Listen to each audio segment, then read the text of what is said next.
Hi friends, welcome to happy cooking. நல்ல க்ரீமியான white pasta எப்படி செய்யலான்னு பார்க்கலாம்.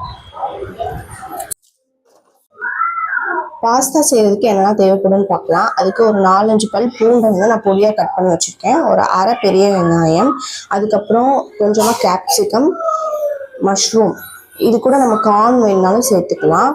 அதுக்கப்புறம் வந்து காரத்துக்கு வந்து சில்லி ஃப்ளேக்ஸ், பாஸ்தா, மைதா மாவு ஒரு 2 டேபிள் ஸ்பூன், பால் ஒரு அரை கப்பு.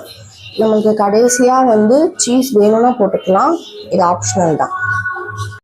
ஒயிட் பாஸ்தா செய்கிறதுக்கு ஃபஸ்ட்டு நம்ம வந்து பாஸ்தா வந்து வேக வச்சுக்கலாம். அதுக்கு ஒரு பாத்திரத்தில் நம்ம தண்ணி ஊற்றிக்கலாம். இதில் நம்ம கொஞ்சமாக உப்பும் எண்ணெயும் ஆட் பண்ணிக்கலாம். தண்ணி கொதிச்சோடனே பாஸ்தா வந்து இதில் போட்டு வேக வைக்கலாம். தண்ணி நல்லா கொதிச்சிருச்சு. இப்போ இதில் நம்ம வந்து பாஸ்தா சேர்த்துக்கலாம். பாஸ்தா வந்து இப்போ நல்லா சாஃப்ட் ஆயிடுச்சு. இதை நம்ம இப்போ வந்து வடிகட்டிக்கலாம்.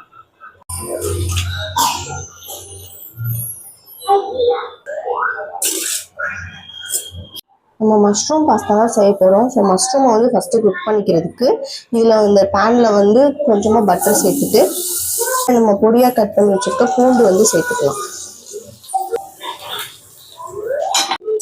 பூண்டு வந்து நல்லா ரோஸ்ட் ஆயிடுச்சு.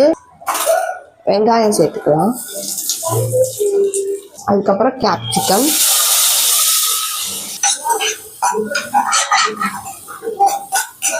இப்போ இதில் நம்ம மஷ்ரூம் சேர்த்துக்கலாம். கொஞ்சமாக உப்பு சேர்த்துக்கிறேன். இந்த மஷ்ரூம்ல இருந்தே உங்களுக்கு தண்ணி வரும், அதே காய் வந்து வெந்துடும். நம்ம தண்ணி ஊற்றி வேக விடணும்னு அவசியம் இல்லை. இப்போ இந்த மஷ்ரூம்ல இருக்கிற தண்ணியெல்லாம் நல்லா வத்திடுச்சு. நம்ம அடுப்பு ஆஃப் பண்ணிடலாம். பாஸ்தாக்கு க்ரீம் செய்யறதுக்கு ஃபர்ஸ்ட்டு ஒரு பேனில் நம்ம பட்டர் சேர்த்துக்கலாம். இப்போ பட்டர் நல்லா மெல்ட் ஆயிடுச்சு. இந்த ஸ்டேஜில் நம்ம வந்து மைதா ஆட் பண்ணிக்கலாம். பட்டர்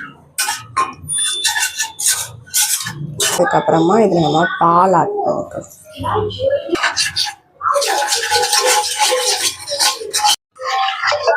இதில் எக்ஸ்ட்ரா நம்ம கொஞ்சம் பால் சேர்த்து நம்மளுக்கு தேவையான அளவு க்ரீம் ரெடி பண்ணிக்கலாம்.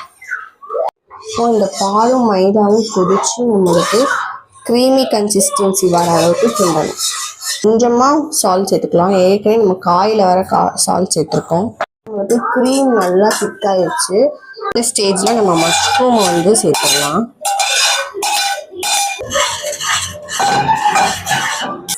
அப்படியே நம்ம இதில் நம்ம வேக வச்சு வச்சுருக்க பாஸ்தாவே சேர்த்து